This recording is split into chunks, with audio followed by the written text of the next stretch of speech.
করে তার পাশে কেউ দাঁড়িয়ে আছে।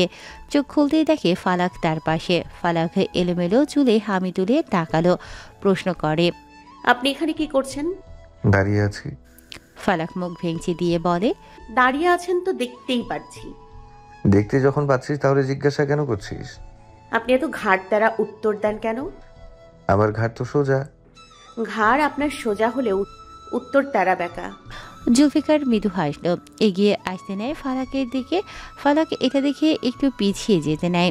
এই সময় মর্জিনা এসে দরজা ধাক্কায়। ফালাক গলা উঁচিয়ে বলে, আসছি। মাথায় শাড়ির আঁচল দিয়ে ঢাকল। চুলগুলো যে এলোমেলো, সেই সাথে খোপায় থাকা গাজরা, ওগুলো ঢেকে দরজা খুলতে চলে গেল ফালাক। পেছন থেকে জুলফিকার বলে ওঠে, সাত সকালে বইয়ের গিন্নি গিন্নি ভাবতে দেখলেও মনটা ফুরফুরে লাগে। ফালাক দরজা খুলে দেখলো মর্জিনা একা। একটু হেসে বলে, বিচ্ছু বাহিনী আসেনি? তামান্না আফা সাদে নায়কটারে সব কিছু দেখাচ্ছে, বাকিরা ঘুমায় এখনো। ফালাক দেখলো মর্জিনার হাতে ভাঁজ করা 3টি শাড়ি। দেখেই বলে, এগুলো আমার জন্য? গিন্নিমা পাঠিয়েছে, পড়তে পারবা নাকি সাহায্য করব? ফালাক শাড়িগুলো দেখে নিল, তারপর মর্জিনার দিকে তাকিয়ে বলে, আমি গোসল সেরে আসছি, তুমি ঘুরে আসো। শাড়িটা তেলতেলে তো, সাহায্য করতে পার। আচ্ছা, আমি গেলাম। ফালাক 3 রঙের 3টি শাড়ি নিয়ে ভেতরে ঢুকলো। জুলফিকার ঘরের ভেতরে ঢুকে হারমোনিকা নিল। পাশ ফিরতেই দেখলো ফালাকের শাড়ি বাছাই করছে। জুলফিকার ফালাকের পেছনে এসে পিঠ বরাবর দাঁড়ালো। ফালাক একটু মাথা ঘোরাতেই জুলফিকারকে দেখে বলে, কি? জুলফিকার একটা শাড়ি দিয়ে বলে, এটা পর। আজকে তো অনেক মানুষ আসবে আশেপাশে থেকে, এই শাড়ি পরলে ওদের ভালো লাগবে তো? জুলফিকার মাথা চুলকিয়ে ভাবুক ভঙ্গিতে বলে, আমি কি ওদের পছন্দের ব্যাপারে জেনে বসে আছি? ফালাক শাড়িটা নিয়ে হতাশ হয়ে বলে, আমি না ভুলেই যাই, একটা পাগলের সাথে কথা বলি। ফালাক ভেতরে ঢুকতেই জুলফিকার হেসে দেয়, হাসি থামিয়ে বলে, এই পাগলের রূপ ধারণ করে পরেই আজ তোর মন জুগিয়েছি। বালকনিতে দাঁড়িয়ে ঠোঁটের গোড়ায় হারমোনিকা ছোঁয়ালো জুলফিকার। সুরমা দেওয়া চোখটা বন্ধ করে হারমোনিকা বাজাতে শুরু করলো। একধানে হারমোনিকা বাজিয়ে চলেছে। ছাদে বসা দুজন মানব মানবী এটা শুনে উপভোগ করছে। তামান্না তাকালো নিশাদের দিকে, চোখ দিয়ে ইশারা করে বুঝিয়ে দেয় হারমোনিকা উপভোগ করতে। নিশাদ মুচকি হেসে তামান্নার মুখের দিকে তাকিয়ে কান দিয়ে শুধুই হারমোনিকার সুর শুনছে। নিশাদ তামান্নাকে দেখতে দেখতে এক কাল্পনিক জগতে চলে গেল। ভাবছে এই মেয়েটার হাত ধরিয়ে পাড়ি দেবে ধরনের আনাচে কানাচে। মনে মনে নিশাদ বলে, এই মেয়েটার মাঝে এমন কি আছে যে আমাকে তার দিকে গভীর টান এনে দেয়? হালকা রোদের দেখা মিলেছে চারপাশে। শীতকালে 10টার আগে এই রোদটাকে মিষ্টি রোদ বলা হয়। তামান্না ও নিশাদের গা ঘেঁষে রোদ এসে আলিঙ্গন করে নিল। দুজনের কাছেই ভালো লাগছে। শীতের ঠান্ডা ভাব কাটিয়ে এখন গরমের আভাস মিলছে। দুজনেই যেন এখন এখানে এই পরিবেশে আটকে গেল। ফালাক গোসল ছেড়ে চলে এলো ঘরে। শাড়িটা গোসলখানায় পড়েছে, ভালো করে পরেনি, যতটুকু তাড়াহুড়োই সম্ভব। এই শীতে কতক্ষণই বা থাকা যায় ওখানে। কাঁপতে কাঁপতে ভেতরে এসেই শুনতে পায় হারমোনিকার আওয়াজ। মৃদু হেসে চলে গেল জুলফিকারের কাছে। জুলফিকার হারমোনিকা বাজায়। বেশ কিছুক্ষণ বাজিয়ে থামল সে। পাশ ফিরে তাকাতেই দেখল নিজের বউকে। ভেজা চুলের নিচ দিয়ে গামছা বেঁধে খোপা আকারে করা, মুখের সমস্ত শ্বাস গোছলের পানিতে ধুয়ে গেছে। পানির ছিটা পেয়ে মুখটা উজ্জ্বল হয়ে আছে। শ্বাস ব্যতীত এই উজ্জ্বল মুখ দেখতে আলাদা ভালো লাগা কাজ করে। জুলফিকার ওর হাতটা ছোঁয়ালো ফালাকের গালে। এগিয়ে এসে ফালাকের কানের কাছে মুখ রেখে বলে, স্নিগ্ধ পুষ্পের মতো বউ আমার। ফালাক লাজুক হাসে। জুলফিকার তাকিয়ে আছে ফালাকের মুখের দিকে। ফালাকের মুখের কোনায় কানের কাছে ছোট্ট একটা তেল আছে, যেটা দেখে জুলফিকার যেন এক ঘুরে গেল। আনমনে ফালাকের এই তিলটির উপর ঠোঁট ছুঁয়ে দিল। ফালাক কেঁপে উঠল। জুলফিকার এই প্রথম তাকে অস্ত্র দ্বারা ছুঁয়ে দিল। ফালাক নিমেষেই চোখ বন্ধ করে নেয়। জুলফিকার ফালাককে আপাতমস্তক পরখ করে। হঠাৎ হ্যাঁচকা টানে ফালাকের মাথা থেকে গামছা খুলে নেয়। ভেজা চুলে জমে থাকা সমস্ত পানি এসে ছিটকে লাগে জুলফিকার ও ফালাকের চোখে মুখে। ফালাক চোখ কুঁচকেই তাকালো। জুলফিকার মুখে হাসি ফুটিয়ে রাখলো। লম্বা চুলের কারণে কিছু চুল এসে জুলফিকারের মুখ ছুঁয়ে দিল। জুলফিকার তার বউয়ের চুলের সুঘ্রাণ নিতে থাকে। ফালাক যেন অন্য এক জুলফিকারকে দেখছে। ফালাকের মন মস্তিষ্ক এটা ভুলে গেছে যে জুলফিকার একজন পাগল। যদিও এটা সত্যি না, তবুও ফালাক তো এটাই জানে। কেমন যেন এক ঘুরে আটকে আছে ফালাক। স্বামীকে দেখে কি সব গুলিয়ে গেল? হতেও পারে। ঘোর কাটল দরজা ধাক্কানোর শব্দে। ফালাক গিয়ে দরজা খুলতেই দেখে তামান্না আর মর্জিনা এসেছে। নিশা চলে যাচ্ছে সিঁড়ি দিয়ে। জুলফিকার হারমোনিকা বাজানো থামাতেই ওরা নিচে আসে। এরপর মর্জিনার সাথে দেখা হলে একসাথে তামান্না আর মর্জিনা এখানে আসে। তামান্না ভ্রুকুসকে প্রশ্ন করে, সাজতে হবে না? একটু পর তো তোমাকে দেখতে সবাই আসবে। ফালাক মৃদু হেসে সরে আসে। জুলফিকার ব্যালকনি থেকে এসেছে। তামান্না চুপ করে থাকে। জুলফিকারকে এমনিতেও ভয় পেত, এখন তো আবার সেই পাগল ভয় যে মেয়েটা একটু বেশিই পায়। তার এই ভাইটাকে আবার সবার থেকে বেশি সম্মান ও ভালোবাসা দেখানো হয় জুলফিকারের প্রতি। তামান্না যখন এইচএসসির ফলাফল পায় তখন তাকে সপরিবার থেকে মোটা অঙ্কের টাকা দেওয়া হয়। অনেক ভালো রেজাল্ট হয়েছে, মন যা চায় তাই কিনবে। তামান্না সবার প্রথমে জুলফিকারের জন্য আতর আনে। জুলফিকার পাঞ্জাবি পরতে বেশি ভালোবাসে, সেই সাথে থাকবে চোখে সুরমা আর গায়ে আতরের ঘ্রাণ। তামান্না মার্কেটে গিয়ে সব থেকে ভালো সৌদি থেকে আনা আতর কিনে এনেছে। সবাই তখন অবাক হয়। তাহিরের জন্য কখনো তামান্না কিছু আনে না, সেই মেয়ে সোজা জুলফিকারের জন্য এনেছে। তামান্না তখন বলেছিল, জুলফিকার ভাইয়ের ব্যক্তিত্বই আলাদা, তার জন্য আমি এত ফলাফল করেছি, তাই আমার পক্ষ থেকে তার জন্য এই উপহার। সবাই তখন খুশি হয়। আসলে তামান্না খুব ভালো করেই জানে জুলফিকার তাদের কেমন করে আগলে রাখে। তামান্না এর জন্য কৃতজ্ঞতা দেখায়, কিন্তু এমন মানসিকতা তৈরি হতে পারল না জাহানারা সওদাগর ও তার স্বামী আর ছেলের। তারা সবসময় অন্য চিন্তাতেই থাকে। তামান্নাকে ভয় পেতে দেখে জুলফিকার পাগলাটে হাসি দেয়, আবল তাবল বকতে শুরু করে। এই তোরা সাজবি এখন? সাজ, তাহলে আমি যাই। আবার কবুতরগুলো না খেয়ে আছে, আমি জান বলেছে ওদের খাবার দিতে। বলেই চলে যায় জুলফিকার। তামান্না হাঁপ ছেড়ে বাঁচে। জুলফিকার যেতেই ফালাককে নিয়ে আয়নার সামনে এসে সবাই। ফালাকের শাড়ি ঠিক করে দিয়ে মাথায় আঁচল দিয়ে ঢেকে দেয়। চোখে হালকা কাজল দিলেও ঠোঁটে কিছুই দিল না। রুবাইদা বারণ করেছে। ফালাকের কাজ শেষ হতেই রুবাইদা এলো। ফালাককে দেখে মিষ্টি হাসি উপহার দিয়ে বলে, আমার মিষ্টিমা এখন আমার বৌমা হয়ে গেল। ফালাক আবারও লাজুক হেসে নিচে তাকালো। বিয়ের পর মেয়েদের বুঝি এভাবে লজ্জায় কাটাতে হয়। এই যেমন ফালাক একটু পরপর লাজুক হাসি দেয়। কই, অন্যান্য বিবাহিত মেয়েরা তো এখন আর লাজুক হাসি দেয় না, তাদের হয়তো এসব সয়ে গেছে। রুবাইদা ফালাকের থুতনি ধরে মাথাটা উঁচিয়ে বলে, শোনো বৌমা, আমার ছেলেটা পাগল হলেও আল্লাহর রহমতে অনেক স্বাভাবিক হয়ে এসেছে। তুমি কিন্তু তার যত্ন আত্মীর ত্রুটি রাখবে না। এই ঘর এখন তোমারও। এই ঘরের সমস্ত জিনিস গুছিয়ে নিজের করে রাখবে, আর আমার ছেলেটাকেও। ফালাক চুপ করে শুনছে শুধু। তামান্না বলে ওঠে, এখন তোর নিচে যেতে হবে। হ্যাঁ চলো সবাই। ফালাককে নিয়ে নিচে নামলো সবাই। সোজা চলে গেল রান্নাঘরে। রান্নাঘরটা বেশ বড়। এক পাশে গ্যাস আসে, আরেক পাশে মাটির বড় চুলা। এছাড়া আধুনিক যন্ত্রপাতি তো আছেই। রুবাইদা ফালাকের উদ্দেশ্যে বলে, সকালের নাস্তা আমরা বানিয়েছি, তুই শুধু পায়েস রান্না কর। ফালাক তাকালো রুবাইদার দিকে। তাকানোর ধরনটা জানান দিচ্ছে ফালাক ঘাবড়ে আছে। রুবাইদা সান্ত্বনা দিয়ে বলে, চিন্তার কিছু নেই, আমরাই তো। তাছাড়া আমরা তো আছি। পেছন থেকে ফরিদা বলে ওঠে, কাউকে থাকা যাবে না এখানে। আমরা এই বাড়িতে নতুন বইরা কেউই কখনো প্রথম রান্নায় কারো সাহায্য পাইনি। নতুন ব্যবস্থা ফালাক একা কেন পাবে? এভাবে কেন বলছো? মেয়েটার জীবন আর আমাদের জীবন একই রকম ছিল নাকি? ওসব বিয়ের আগেই ভাবা উচিত ছিল, এখন তো এমন বললে হবে না তামান্না। তামান্না আরো কিছু বলতে নেবে রুবাইদা হাত ধরে থামিয়ে দিয়ে বলে, তোমার ছেলেটা কাল থেকে এই বাড়িতে আসেনি, একটুও কি খোঁজ নিয়েছো? সে বেলায় তো তোমার দেখা যায় না, শুধু যেটা অপ্রয়োজনীয় ব্যাপার সেদিকেই নজর দাও তুমি। ফরিদা মুখটা কালো করে। রুবাইদার এমন কথা তার পছন্দ হয়নি। জেহের ছেলে মানুষ, সে যেখানে মন চায় থাকবে, তাকে নিয়ে এত দুশ্চিন্তা করার কি আছে? সে তো দেশের বাইরেই কাটিয়ে এসেছে কয়েক বছর। এমনটা ভাবছে ফরিদা। রুবাইদা ফালাকের উদ্দেশ্যে বলে, তুই রান্না কর, ভয় পাবি না একদম। আমরা বুঝি তোর অবস্থা, একেবারেই কেউ 5 তলা ভবন করতে পারে না। তুইও ঠিক তাই, যেমন হবে আমরা মানিয়ে নিব। শুধু একটু সতর্ক থেকে বুঝে শুনে রান্না করবি। ঠিক আছে মিষ্টিমা। সবাই চলে গেল রান্নাঘর থেকে। ফরিদা মুখ ভেঙচি দিয়ে ক্ষোভের সাথে বের হলো। সবাই যেতেই ফালাক পোলাও ধুতে শুরু করে।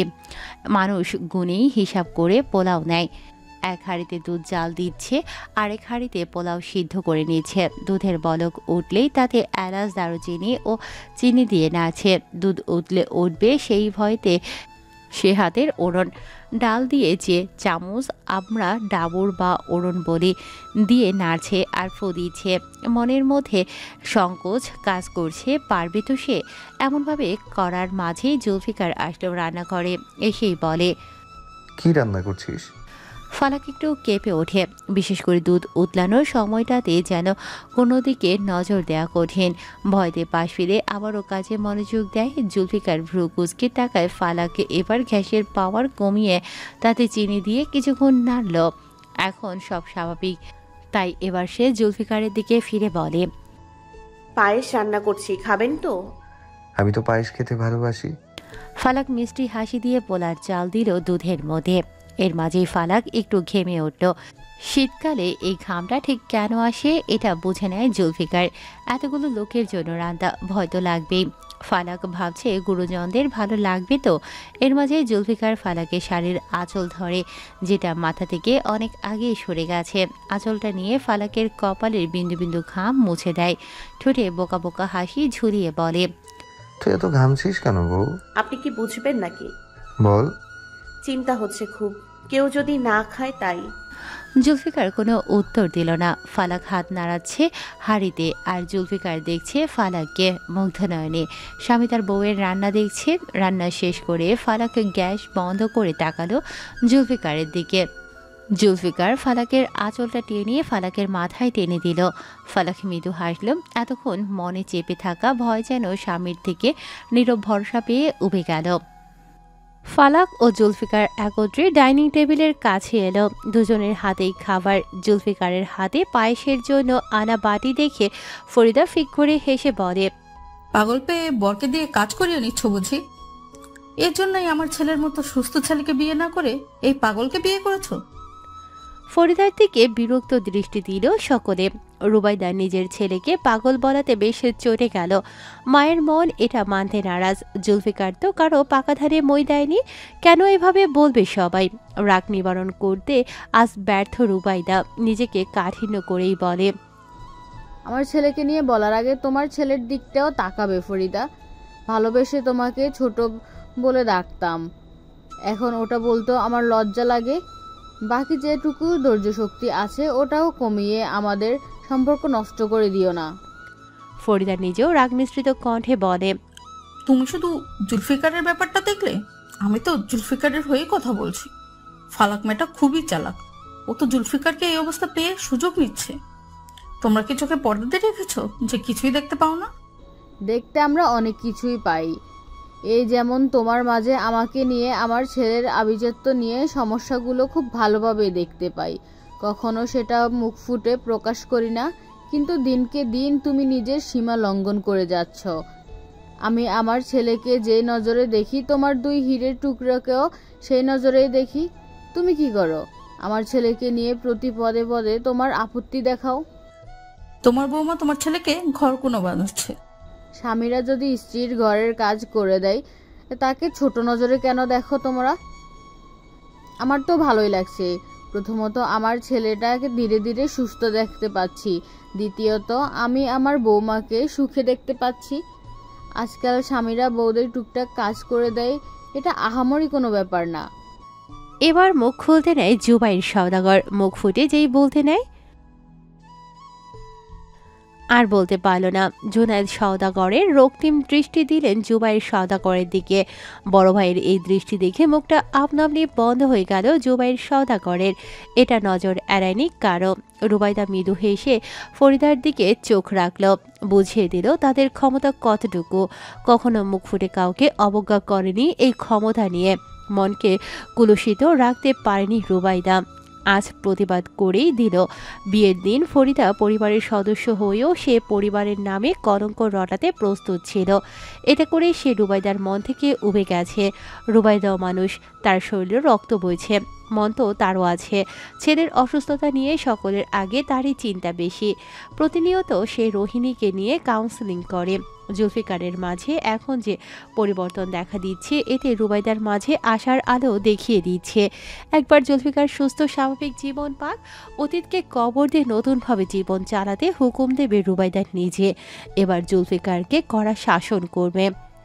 ফালাক সবাইকে খাবার দিয়েছে। জুলফিকারকে উদ্দেশ্য করে বলে, আপনিও বসুন।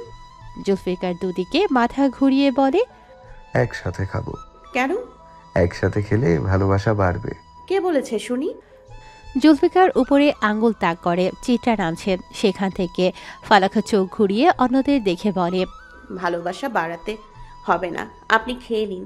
বললাম না আমি একসাথে খাবো। মানুষ মন্দ বলবে, এভাবে করবেন না। মন্দ তো বলে বাজে লোকগুলো। জুলফিকার বেশ জোরেই বলে কথাটা। ফালাক অবাক হয়ে চোখ বড় করে ফরিদার দিকে তাকালো। জুলফিকার ফরিদার দিকেই আঙুল তাক করে আছে। ফালাক সাথে সাথেই আঙুল নামিয়ে বলে, পাগল হলেন নাকি? আমি তো পাগলই, তুই তো পাগল বলে ডাকিস। শুধু পাগল না, লুচ্ছা পাগল। রোহিণী আর তামান্না মিটমিট হাসে। ওরা পেছনেই ছিল, তাই জুলফিকারের কথা শুনে হেসে দেয়। ফালাক বলে ওঠে, আমাকে লজ্জায় মেরে ফেলবে এই লোকটা। লজ্জা পেলে মানুষ মারা যায় বউ।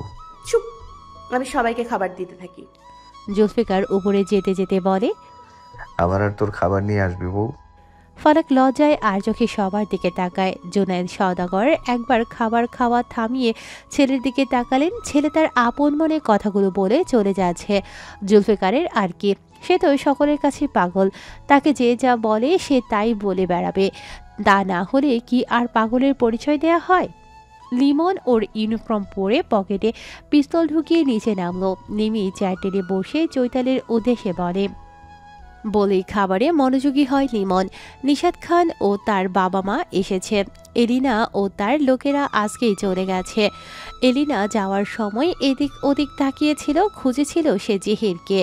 যাওয়ার সময় শেষ দেখা দেখতে না পেয়ে আহত হয় তার মন। তবে সে ফরিদার থেকে জহিরের নাম্বার নিয়েছে। খাওয়া দাওয়া শেষ করে লিমন বের হতে নেবে। চৈতালি বলে, সাবধানে যাবি বাবা। লিমন মৃদু হেসে বিদায় জানায়। যাওয়ার সময় এক পলক চোখ যায় রোহিণীর দিকে। এই নারীকে দেখতে তার মন বারবার ডাক পাড়ে।